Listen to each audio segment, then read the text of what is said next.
Assalamualaikum warahmatullahi wabarakatuh. Kembali kita membahas hukum dagang untuk submateri pasar modal. Nah, pasar modal sebetulnya salah satu tempat ya yang dapat mempertemukan emiten dengan pemodal, atau sering juga pemodal itu disebut sebagai investor. Dan emiten itu adalah perseroan terbatas yang ingin mengembangkan usahanya dengan cara mencari modal. Akan tetapi bukan berarti PT atau perseroan tersebut adalah perseroan yang merugi. Untuk masuk ke dalam pasar modal diperlukan laporan keuangan yang cukup memberikan penilaian wajar dari akuntan publik, sehingga pada proses masuknya perseroan terbatas ke pasar modal ada tahapan-tahapan yang didukung atau dibantu juga oleh profesi-profesi lain. Salah satunya adalah akuntan publik, kemudian lawyer, kemudian notaris, kemudian penerbit, percetakan yang membuat khusus kertas saham. Ya, biasanya kertasnya memang dipesan dari Peruri, jadi layak sebagai surat berharga. Nah, sebetulnya melalui Go Public itu hanya salah satu cara perseroan untuk mendapatkan modal. Ada beberapa cara perseroan itu mendapatkan modal. Yang pertama misalnya dengan meminta pemegang saham pendiri untuk menambah modalnya. Kemudian yang kedua menggunakan laba ditahan.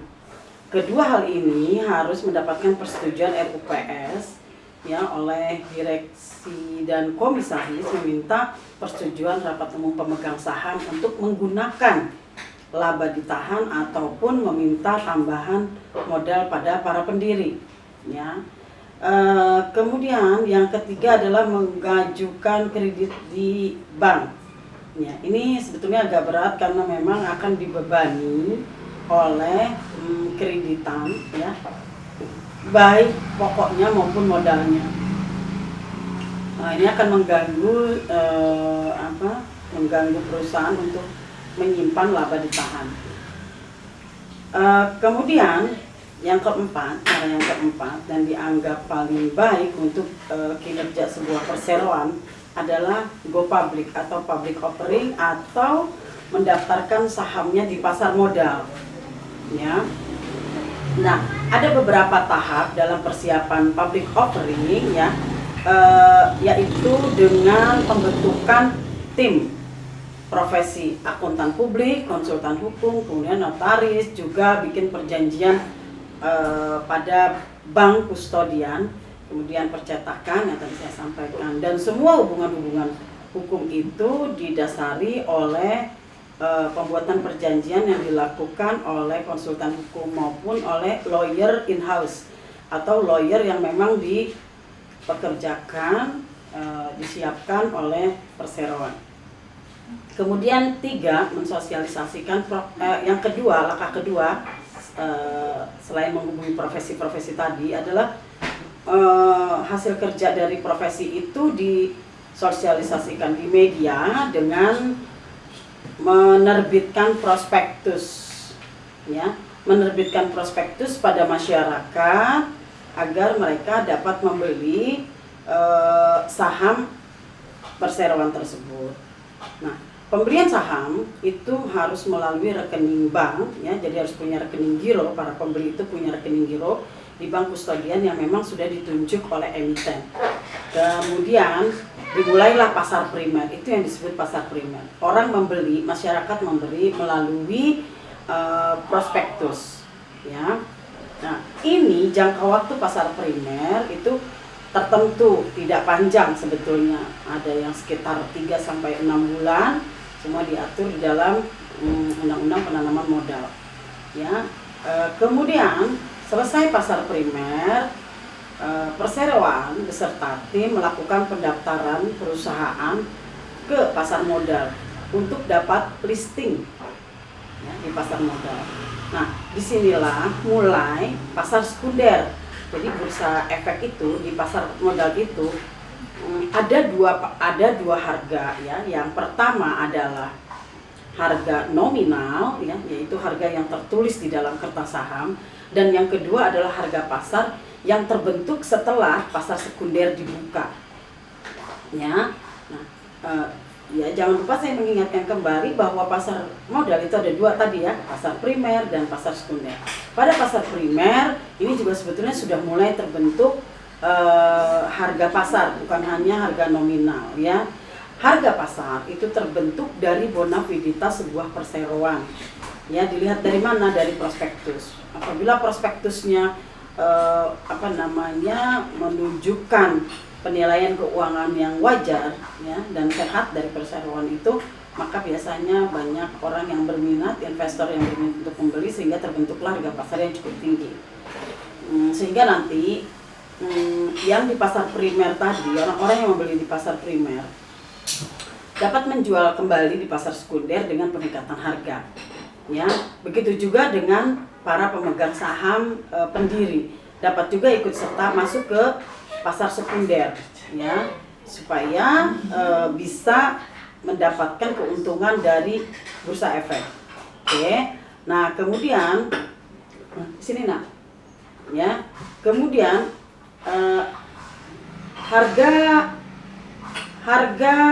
pasar itu terus saja bergerak sesuai dengan kemampuan perusahaan dalam menunjukkan kinerja yang baik, pembagian dividen yang rutin, dan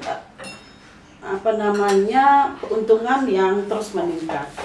Ya, ini sebetulnya adalah realisasi dari modal yang terkumpul. Ya, dan perlu diingat ada juga beberapa pihak ya. Ada beberapa pihak yang terkait di dalam pasar modal itu. Di situ ada underwriter atau penjamin emisi. Ini penting posisi dan fungsinya pada pasar modal. Penjamin emisi bekerja berdasarkan perjanjian yang dibuat dengan emiten, bahwa apabila saham yang sudah diterbitkan baik melalui primer maupun pasar sekunder kemudian tidak semuanya dapat terserap oleh pasar, maka penjamin emisi akan membeli sisanya dan kemudian mulai menjual di pasar sekunder. Nah, ini sebetulnya ditujukan agar program pengembangan usaha dari perseroan itu tidak terganggu oleh proses penjualan di pasar. Ya. Di dalamnya juga ada broker, ada pialang yang menghubungkan antara pembeli dengan pembeli di pasar modal. Ya, kemudian ada manajer investasi bagi pemodal atau investor yang memang membeli secara reksadana atau secara kolektif gitu ya. Karena penjualan saham baik di pasar primer maupun di pasar sekunder berdasarkan satuan. Satuannya adalah satu lot. Satu lot terdiri dari 500 lembar saham. Untuk wujudnya saham itu bukan berarti kalau saya misalnya memberi 500 lembar saham akan membawa pulang 500 saham, itu tidak sebetulnya. Ya, sahamnya tetap ada di kas kustodian, hanya beralih dari orang satu ke orang yang lainnya. Nah, di situ hanya tertulis misalnya bahwa saya nama tertentu ya memiliki 500 lembar saham.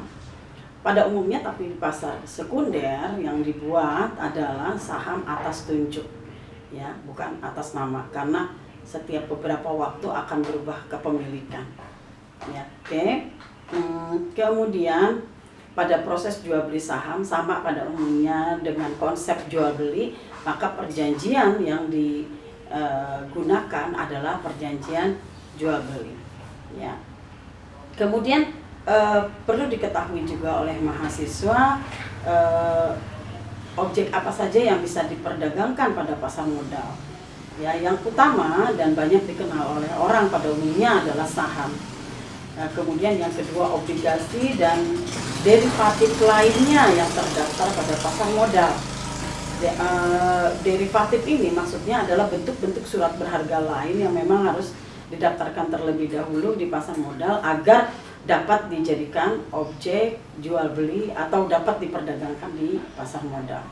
Nah, dengan derivatif inilah berkembangnya surat berharga yang dapat diperjualbelikan di pasar modal. Ya, nah dari situ bisa kesimpulannya adalah fungsi dari pasar modal adalah sarana pendanaan bagi emiten, dan yang kedua adalah sarana berinvestasi untuk para investor. Tapi ada satu catatan yang penting ya, bahwa tidak semua surat berharga dapat diperdagangkan pada pasar modal. Walaupun pada dasarnya yang diperjualbelikan di pasar modal adalah surat berharga, tapi tidak semua surat berharga dapat diperjualbelikan di pasar modal. Nah, instrumen keuangan jangka panjang lah yang hanya dapat diperjualbelikan di pasar modal minimal 1 tahun. Jadi cek, waran, right begitu, yang jangkanya memang lebih dari 1 tahun ya. Reksadana, kemudian future dan jenis-jenis lainnya hanya penamaannya saja. Yang terpenting bahwa instrumen keuangan itu memiliki jangka panjang minimal 1 tahun. Jadi kalau semacam cek gitu ya, obligasi jangka pendek itu tidak bisa, atau deposito gitu tidak bisa diperjualbelikan di pasar modal. Oke, demikian bahasan kita tentang pasar modal. Nanti kita sambung kembali dengan submateri lainnya. Assalamualaikum warahmatullahi wabarakatuh.